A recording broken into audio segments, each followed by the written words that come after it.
On today's episode, we have rumors of a brand new Gigafactory under construction in Shanghai, while Giga Berlin is nearing the finish line for approval, new updates for the Model S and X, potential troubles for the new lithium 12-volt battery, and FSD beta is coming to Canada. So, let's get going.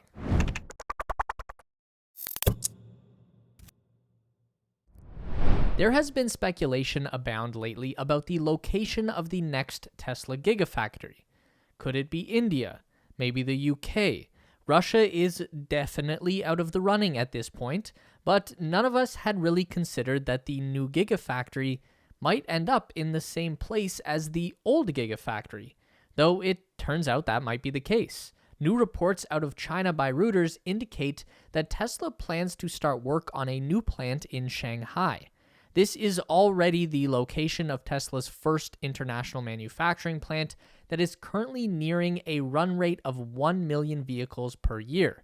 According to Reuters, the new plant in Shanghai would be equal to the first, with a combined production capacity of 2 million cars per year. The city of Shanghai currently serves as Tesla's primary export hub, sending product not only to the Asian market, but also to Australia, New Zealand, Europe, and the United Kingdom. Now, before we get too deep, this reporting is based on two unnamed sources who Reuters claim are familiar with the matter. Tesla has declined to comment at this time. The Shanghai government has yet to comment either. If Tesla was able to approach that 2 million vehicle capacity, it would set them up as one of, if not the largest automaker in China. Not electric automaker, just the largest automotive company in China, period. As of right now, Toyota are building 1.6 million cars per year in China, General Motors are doing 1.4, and Volkswagen build 1 million cars per year in China. And this could all happen very fast.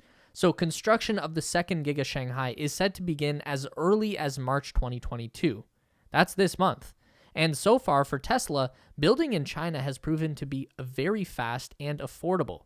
The first Giga Shanghai was completed from first shovels in the ground to initial production of the Model 3 in just 10 months and only cost about $2 billion. Tesla has been pretty secretive about its plans to build its next big electric vehicle factory, with CEO Elon Musk stating during the Q4 2021 earnings call that Tesla would be looking at new locations to see what makes the most sense, and that an announcement would likely be made by the end of the year. A spokesperson from the environmental ministry for the German state of Brandenburg has announced that Tesla's Giga Berlin car factory is now in the final phase of the approval process, and that production could start as early as this week. A German newspaper has reported that the Brandenburg Prime Minister met with a special task force for the Tesla project last week, and that the team managed to agree on the environmental approval of the project. This approval will enable Tesla to start producing Model Y vehicles for customer deliveries, which are now expected to happen by the end of March. The same report also states that Tesla is planning a grand opening ceremony, likely on March 22nd or 23rd, to deliver the first vehicles built at Gigafactory Berlin. Working through levels of bureaucracy in the German system has been an ongoing and exhausting process of public consultations, objections, and court cases as local interest groups argue against the environmental impact of the EV production facility. This puts Giga Berlin on track to start Model Y deliveries at nearly the exact same time as Giga Texas, which is a considerably larger factory and started construction months after Berlin. However, the new Model Ys from Texas are expected to feature Tesla's new 4680 battery cells, while the new Model Ys from Germany are going to be equipped with the standard 2170 format. Tesla has officially killed off radar sensors in all of their new vehicles. After removing the radar functions for the Model 3 and Model Y in the spring of 2021, the company has now removed radar sensors from all Model S and Model X vehicles built after mid-February 2022. This means that the cars now only see through Tesla Vision. That is to say, the 8 digital cameras that are positioned around the vehicle and provide a continuous 360-degree view. Each of these 8 camera feeds are processed in real time by the vehicle's computer into one vector space, which is basically a 3D digital rendering of the real world that the car uses to navigate when autopilot is engaged. In the vector space, the computer is able to identify road markings, traffic signs, and lights, while also being able to judge speed, distance, and trajectory for all other vehicles and pedestrians on the road. Tesla says that its vision system can see up to 250 meters in all directions. All other automakers currently rely on a combination of cameras and radar, or even high-powered LiDAR, to accomplish their advanced driver assist features. Still, some features of autopilot will be limited on pure vision-based vehicles for the time being, the most significant being that auto steer is restricted to 80 miles per hour top speed, and there will be longer than usual following distances from cars ahead in traffic. Tesla says that in the weeks ahead, they will be working to remove those limitations via over-the-air software updates. And, speaking of updates to the Model S and X, here's one that is unconfirmed but is pulled directly from Tesla's software code. The so-called Tesla hacker on Twitter, @GreenTheOnly, has spotted an update to Tesla's service tools software with mention of a steering wheel swap with the option for yoke or round. Now, this is not a service that is available right now, but the fact that they've written this option into the code seems to suggest that the choice is coming to have a yoke steering control converted to a round wheel, or maybe even the other way around. But primarily, this would make sense for the Model S and Model X, which only ship from the factory with the yoke. The yoke is a divisive subject in the Tesla world. It's unusual, that's for sure. Most people say that you get used to it pretty fast, and Elon Musk loves the yoke, but others are dead set against it. So this might be a move to appease certain customers. Drive Tesla Canada is reporting on a string of customer issues with the new 12-volt lithium-ion battery.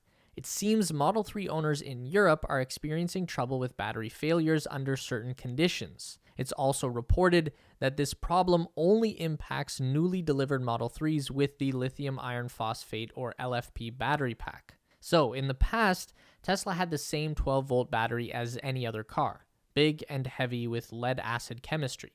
That seems weird because they already have a gigantic battery under the floor, but most automotive components are designed to run off of 12-volt power. With the Model S Plaid in 2021, Tesla introduced a much smaller and lighter 12-volt battery that ran off of lithium-ion chemistry. In 2022, that new 12-volt was added to the Model 3 and Model Y as well. In theory, the 12-volt lithium-ion battery should resolve a long-standing issue of the traditional lead-acid batteries dying much faster in EVs than they typically do in ICE vehicles. But it appears as though the problem hasn't been completely resolved, as numerous owners in Europe are reporting the new battery can also fail very quickly under certain conditions. The problem only impacts newly delivered vehicles with an LFP battery pack, where the 12-volt can die within 20 minutes of the vehicle's main battery reaching a state of charge less than 10%. So a very low charge in the main battery leads to a failure of the second battery, and that leads to the vehicle being stranded and undrivable even though the car shows there is still range left in the main pack.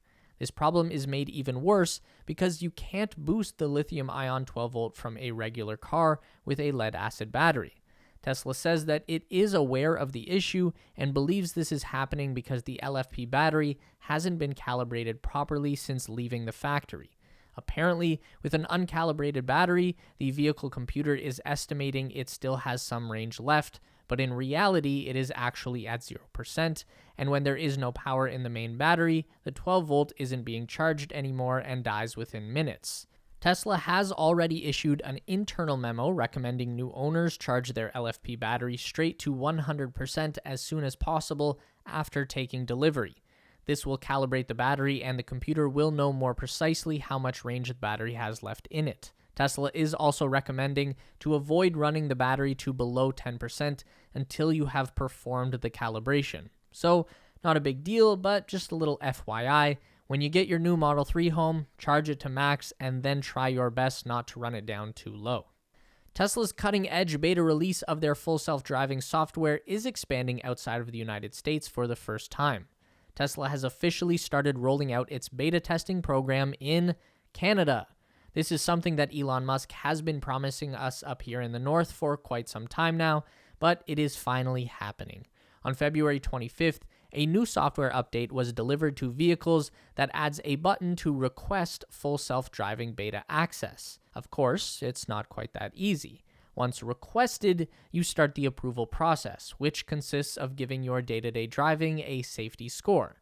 If it's high enough, they seem to prefer at least 95 out of 100, then Tesla might push you the actual FSD beta software. So we are going to see if the Tesla Space team can drive like good boys, and maybe we can get some FSD beta videos of our own out there. Leave a comment if that's something you'd be into seeing on the channel. We've got plenty of snow right now, so it'll keep things interesting.